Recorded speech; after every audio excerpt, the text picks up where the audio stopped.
Hi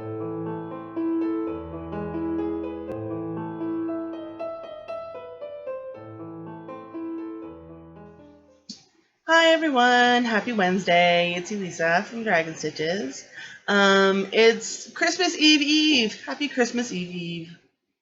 Everyone. I'm making a new video already. When I just uploaded one a couple days ago, but I have to because I have an FFO to show you all. And I have to give it tomorrow. So there was no other opportunity. I had to make a video.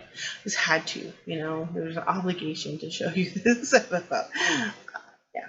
I also have a work on my WIP that I'm actually working on. Shock and awe. I am actually shocked and awed. Yeah, so without further ado, this is my FFO, and this is Scottish Santa. There's a bit of a story about finishing this guy off. So, nice loop.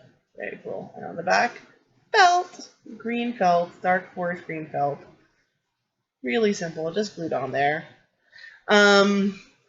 So I was kind of scrambling to try to find felt today. And I went to a store that was nearby, and I really thought they would have at least something, but they didn't have anything I could use. So I came home and I was like, oh, I could try to go to other stores, but I wasn't really sure if there's anywhere close by to get them. So, and I really didn't want to go to the fabric district, which is quite a ways on public transportation. So, and I do not own a car. So I didn't find any felt, and then I thought about it, and I had this gold, the same stuff I'm doing my dragon ornament on, some gold perforated paper that was really kind of pretty. It was gold, it's shiny. And so I just tried it. I looked at it and like, okay, so fuck it. I can't. I have to finish it tomorrow. I really don't want to go searching in vain for felt on like the second busiest probably shopping day of the year. So I just said, okay, fine. I'll go with the perforated paper, and you can kind of see it behind there. You see? Gold perforated paper. I should probably glue that down a little better here once I'm done. So I put that on there. I glued it. I sandwiched the nice little. I made this. You'll be so proud of me. I basically took 2 strands of green metallic Krynic, and one strand of gold metallic Krynic, and I made this little braid. I know there's a way. Oops. I know there's a way you can. Dante's just getting comfortable. Don't mind the doggy bum. Yes, there you go. Okay. I know there's a way you can just twirl and make a cord. I tried and it just kept unraveling, and I was just fed up. So I just had my daughter come out here, and she held it while I braided it, which really kind of took a while, but it turned out really nice and gives a nice little sparkle. And so I sandwiched that between the gold.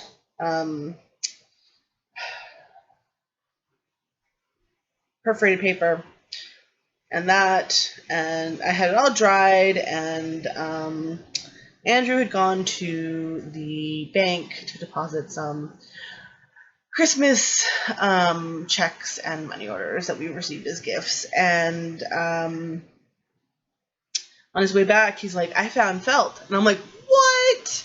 You found felt? And he's like, I got you one of each color. I'm like, okay. So we found this little dollar store that's like literally up by my school, like right next door to my school. And he had found felt, and he had they're like these sheets of felt, and yeah, this green was perfect. But I was like, oh no, it just finished drying, like literally just finished drying. I tried to pry it up because I'd only stuck it maybe a few places. I only did a few dots, right? Originally, and you can kind of see it, how it's sandwiched there. You see that white in the middle? That's the perforated paper. Unfortunately, it's only gold on one side. It's like gold leaf on one side, so it leaves that white edge, which I don't really like. It looks messy because of course it is. I kind of cut it off here at the top so that the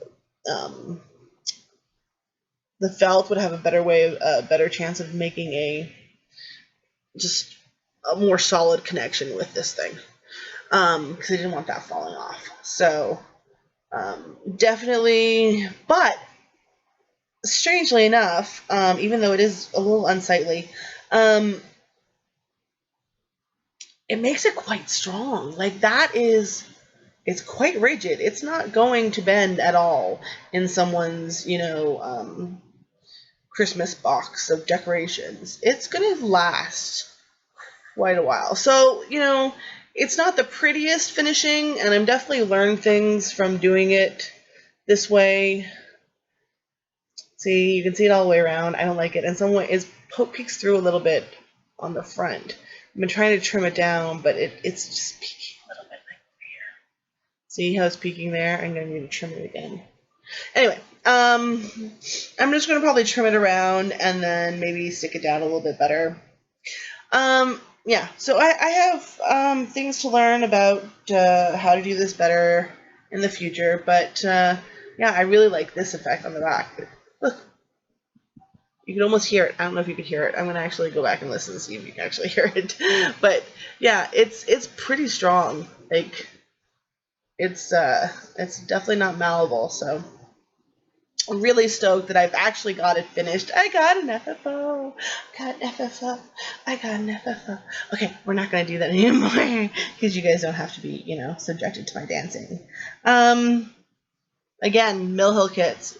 Awesome kits. Definitely going to pick up more of these. For sure. Look at the little fish. He says, bye. I'm going to be a prison now. Don't mind me. The holidays make me weird. Thankfully, I have this wonderful paper envelope that I had my Stitchy mystery pack, surprise pack in. And I still have the little rope. And where did it go? I don't remember where it went. Oh, there it went. Matching tag and little rope. So I'm going to wrap it up in this, and that is going to be my mother-in-law's Christmas present, and we're going out for lunch with them tomorrow. So that is why I had to have it done today. Otherwise, it would have been disaster. I would have had it for her. And she's been very, very helpful and very nice all year to us. So it's nice to, I wanted to do something special for her. So. And she's a cross stitcher too, so she knows how much work goes into these, I hope. And so I have no problem giving her something stitched. Yay! Oh, just tying it up. Isn't that gonna be cute? Oh my goodness. So pretty. See? All done. Oh, you can see him through. It's like an x-ray. Candling the gift. That's funny. Okay, next is my WIP that I've been working on all yesterday. Basically all of yesterday. This is all I did yesterday because I got pulled into it. But it's looking so good. And hopefully it will be done before the end of the year. I'm not going to try to get it done before Christmas because that's 2 days away, and we have a few things going on, especially since we're trying to plan to go see Star Wars on Christmas Day, possibly. Very possibly. So this is where I've gotten on him. This is my treasure. Now, there's a few things I'm going to talk about with him. I'm going to take off this because it's weighing it down right now. There we go. So, my treasure. Look! You remember what I had the last video?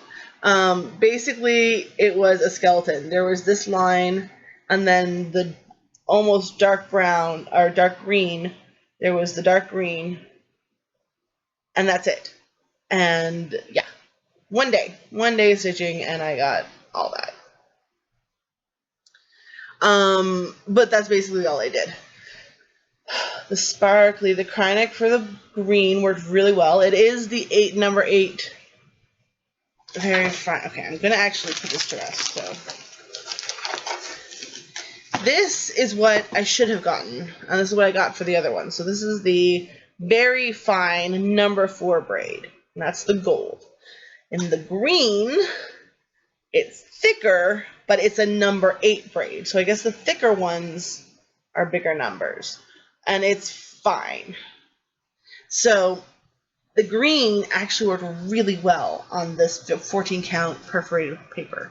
It filled it really nicely, but it was still, I only used one strand, but I did full crosses of 1 strand. Do not start barking, Dante, please. Not the time. Go lay down. I don't know if you can see the sparkle, but it's there. It's like a dark black with just some green sparkles on top. It's very interesting metallic to use, but it worked really well, and it's not that puffed up. It wasn't that hard to pull through. I think it's because the holes in the perforated paper are so big.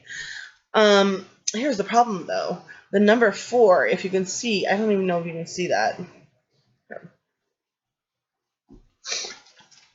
Let's see what we can do here.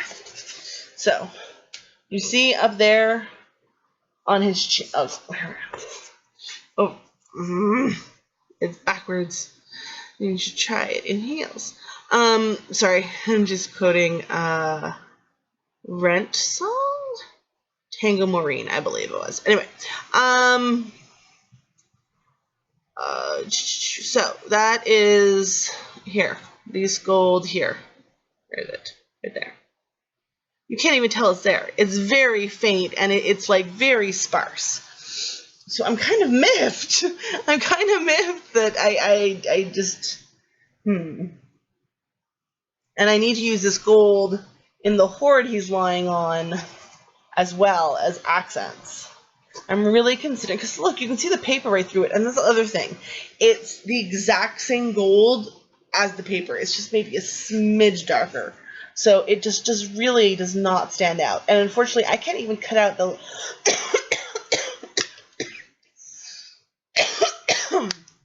Sorry, I'm talking too quickly. And my throat is drying out. This part here in between with the gold right there, that gold, the bit of gold paper, there's nothing that fills there. There's no stitches. So what am I supposed to do?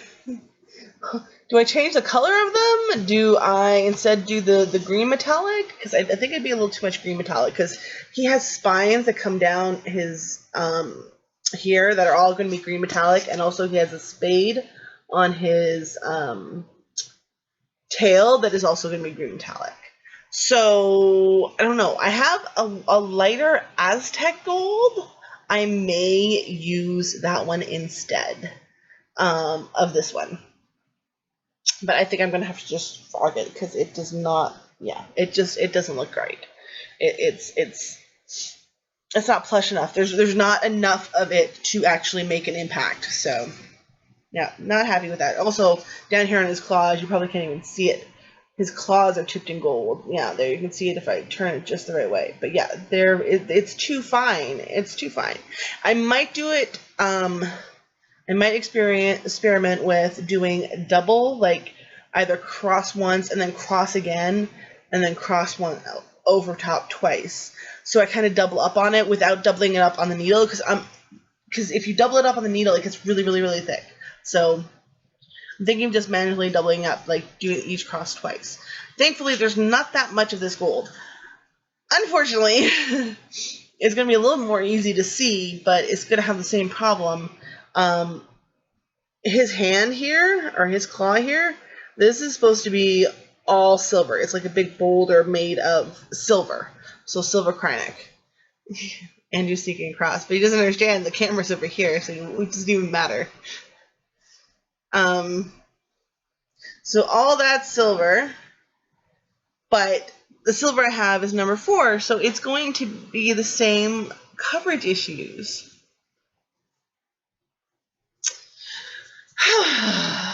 So much frustration. So I don't know what to do. I think I'm just going to pull out all this, the gold and the silver, and just wait until I have all of the DMC stitched, because I prefer to, like, okay, for these metallic, He's funny. For these metallics, here, I only put them in as soon as all the DMC around it that was going to be around it is stitched in. I don't like stitching DMC in next to metallic because I find it snags the DMC and it makes it very fuzzy. So I always usually put metallics in last. So I need, I think, just to take it out and wait until I'm done, or possibly even just replace those with others. Because I do have gold DMC metallics, but they're not fun to work with at all. Like, I really don't like working with them. But they're a lot more bulky, so they might do better on this. I don't know. And here's my other problem. I didn't look closely enough at the color list when I was doing this, because I did this 3/1 because of coverage. It was not getting the coverage I needed 2/1. Because the holes, like I said, the holes are a lot thicker. It doesn't cover much. It's so rigid, you know. So you need to cover more with the actual stitches. And I don't mind doing 3/1s on this. It actually works really well. But, yeah. One of the colors in the, okay, so there's two shades. Here, I'm just going to show you because I have it all right here. So these two shades, so 729, 729, and 676. Those are the two shades that is going to be the main DMC part of his hoard. So he sits on a hoard here that this is a good, this is the hilt of a sword that's dug into this pile of gold that he's lying on. So this is done in these two shades. But what I didn't realize is that one of the colors in the hoard is also a blend of these two shades. How am I going to blend? You know, blending, you're supposed to use 1 and 1. If I use 1 and 1, it won't cover. It won't look good. It won't have the same coverage as everything else. But that might not be a bad thing either, because it's gold in the background. So it kind of works. I'm thinking of just either trying it with like 2 of one, like 2 of the light one, 2 of the dark one, or 1 of the dark one, so 2 and 1. Or doing 2 and doing 1 stitch, and then coming back with 2 and doing another stitch, so that it's actually the same, you know. I don't know. What am I supposed to do? I don't know. I really don't know what to do. So,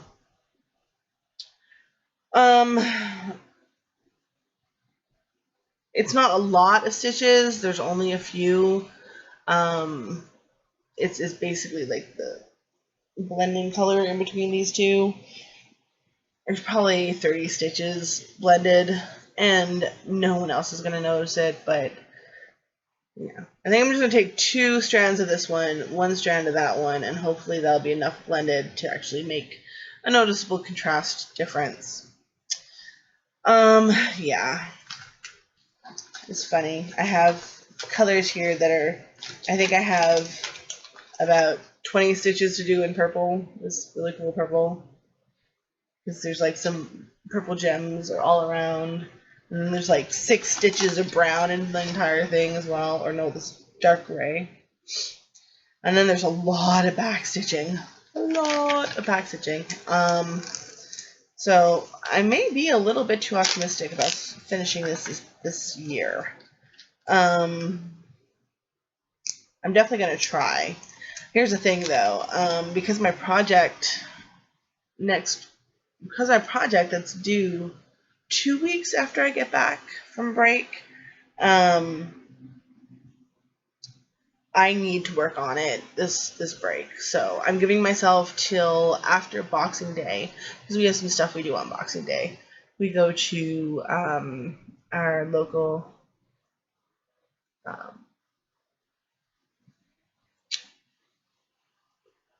friendly gaming store. Local and see, when I talk about it online, you just type in, because for needlework store, it's LNS, local needlework store. The gaming community have LFGS, so that's the acronym you use online. Local Friendly Gaming Store. They threw in the friendly. LFGS. So there's your nerdy knowledge of the day. What does LFGS mean? Local Friendly Gaming Store. Has a huge, anyway, our LFGS has a huge Boxing Day sale. For those people who don't know, Boxing Day in Canada is when all the sales are. Kind of like Black Friday, but Boxing Day. It's the day after Christmas, December 26th. And everyone has a day off, so everyone goes shopping and buys really, really cheap things. And we always end up going to the gaming store and picking up usually a board game and stuff. So that's what we're doing this year on Boxing Day. So on December 27th, I have to start working on my project. So I'm giving myself until December 27th to really focus on finishing this. And then he might have to be put away a little bit. I'll try to take him out and work on him a little bit every day, because that way he'll actually get done, and that way I'll keep my bug going, because I actually got my Stitchy bug back. So yeah. Oh my god, here he is. Isn't he cool? I'm so stoked with how he is. My first almost completed Dragon Stitch. Yeah. I'm gonna finish him into an ornament like I did with the other one. I'm actually thinking of lining the inside, but not up to the border, with a little bit of very, very thin cardstock, and then sandwiching that all with the felt, because it's a little flimsy. It's a little flimsy. So, and it's getting more flimsy the more I'm using. At first it was really rigid, and then it's bending a little bit. There's a little bit of, I'm not really too happy with the gold, but I guess you're not going to see much of it. Anyway, so good to know. Good stuff to have. It wasn't very expensive. I got it on 1-2-3 Stitch. I think the package with 2 sheets was like $4, less than $4 maybe. So yeah, totally stoked. Dragon Stitch. Rawr. Again, this is a Dragon Dreams. It's called My Treasure. It was a freebie. Years and years ago, I think 2007 freebie, but it's on their website under their freebies. So go check them out. Wonderful Canadian company. Anyway, yeah, so that's it. So if you have any suggestions about what I should do about the lackluster Krynic situation, or the how to do blended with 3 threads, please let me know in the comments. I'm open to any type of suggestion. So yeah, so not too long, but I just wanted to get that in there and show you guys my FFO dance. I got one more FFO this year, so that's something. That's something. I don't want to abandon this hobby. I was so afraid that I was just going to abandon it, and so many things have now made me question that the forces of fate do not want me to abandon this hobby. So I will let that be a little obscure, and because I have something that's going to come soon that I'm really excited about. So I'm going to keep that as a secret to when it arrives, and then I'm going to have a big unveiling. I've already decided I'm going to unveil it live. Probably not live. Oh my god, I'm not going to make a live event out of it. I'm going to just probably do a video of the unwrapping of what I'm hoping is going to be something very, very exciting. I know no, it is exciting for me, actually. I'm really kind of stoked about this particular little bit of good fortune that's come my way. So I'm going to leave that at that. Again, happy Christmas, Christmas Eve. If you don't celebrate Christmas, happy Hump Day, and I hope Everyone has a great rest of their week, and I'll see you probably just before the new year. Take care of everyone. Take care of each other as well. Bye.